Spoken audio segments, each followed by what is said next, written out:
Well, US House Speaker Kevin McCarthy was ousted today in a fiery Republican rebellion after he made a number of concessions on the Republican Party's behalf in order to avoid a government shutdown. But McCarthy says he has no regrets.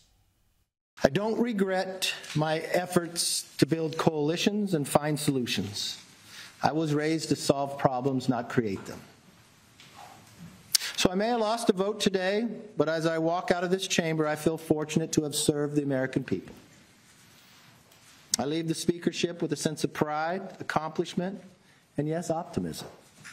From the day I entered politics, my mission has always been to make tomorrow better than today. I fought for what I believe in, and I believe in this country of America. Joining me now is Sky News contributor Kosha Gada. Kosha, I mean, he says he was raised not to create problems but to solve them, but he created one hell of a problem for himself, didn't he?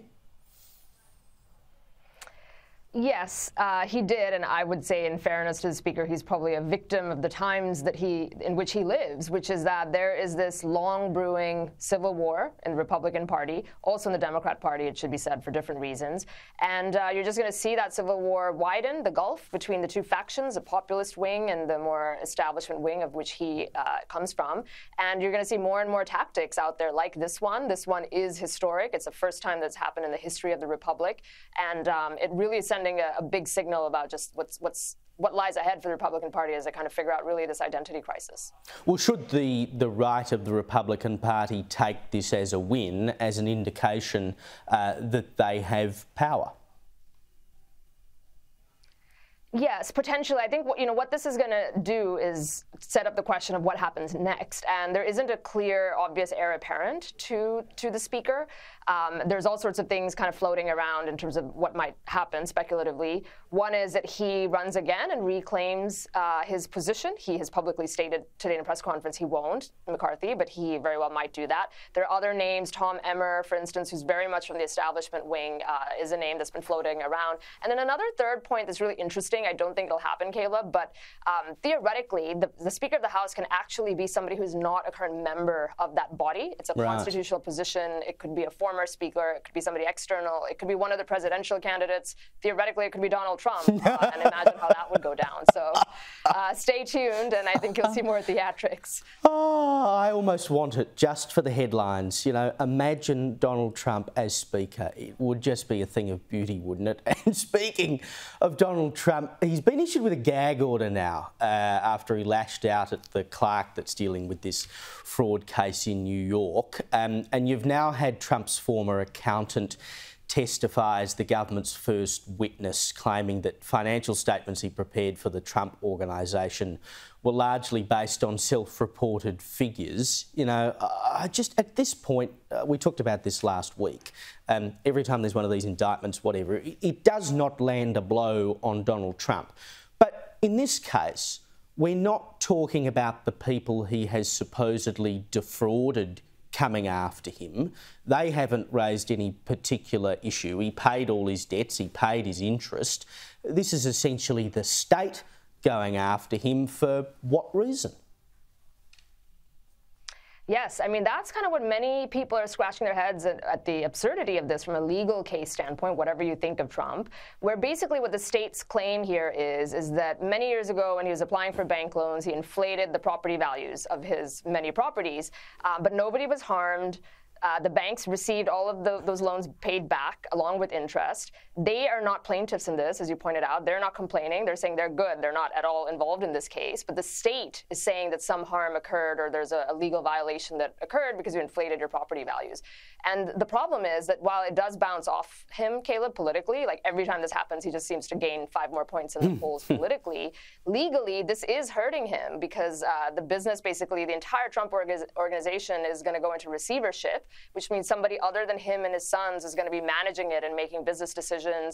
The state is going for taking away his ability to do business in the entire state of New York forever. We'll see where that lands, but that's a real material impact to him and his kids and just their ability to continue operating their business, which is really something. And I think it really puts off a lot of other business people like the Glenn Youngkins of the world or others, good people who want to run for office when they see this kind of thing. And I think that's another bigger impact, unfortunately, that's not for the good of the country. Well, is this not one of the major failures of the American system? Because, of course, over there they elect everyone. Attorneys general are individually elected. The local sheriff gets elected. They elect basically everyone. So everyone has a political barrow to drive, right? Which puts you in the position where an attorney general or a sheriff or whoever it might be that has a particular political bent against someone can essentially use that position to which they were elected to do what they want. You can't do that in Australia. We have a far more independent system. It seems like the US system is much more open to abuse, and that's probably how many people would interpret this. Yeah, I think, it wasn't intended that way, and there's a trade-off between being elected or appointed. We do have some judges in some states that are appointed and others it's elected, but the idea, I guess, is that you're much more giving power to the people, and they can choose down to the most local levels of government who they have. And that works great until the country is very, very divided, where we are now. So maybe it was great for the first 200 years or so of the Republic, but you're seeing a different time now where another side of that that's not potentially what the framers envisioned is coming to light more and more. Well, let's go from the ex-president, or the potential next president, actually, of the US again. We'll go to the current president. His son, Hunter Biden, has pleaded not guilty to federal gun charges today in Delaware. Now, he's facing up to 25 years in prison for charges of lying about his crack cocaine use on application forms for a gun he purchased in 2018. So he's pleaded not guilty, but we've all seen the photos, haven't we, Kosha? Yes, but this case will go to trial if it goes to trial in Delaware, which will have a jury pool that's very favorable, and you can look at their voting records. They vote very favorably for Biden and the Democrat Party. And I think also this particular charge is kind of the consolation prize, where it's a lot of things that ownership or possession of a gun is something that I think people could be willing to look kindly on. The bigger issue here is all the other things that they let the statute of limitations pass on around the financial crimes allegedly and other things. And so it's sort of like, yep, we let that go, and here's a little consolation prize in which he'll probably get let off, despite the photos that we've seen.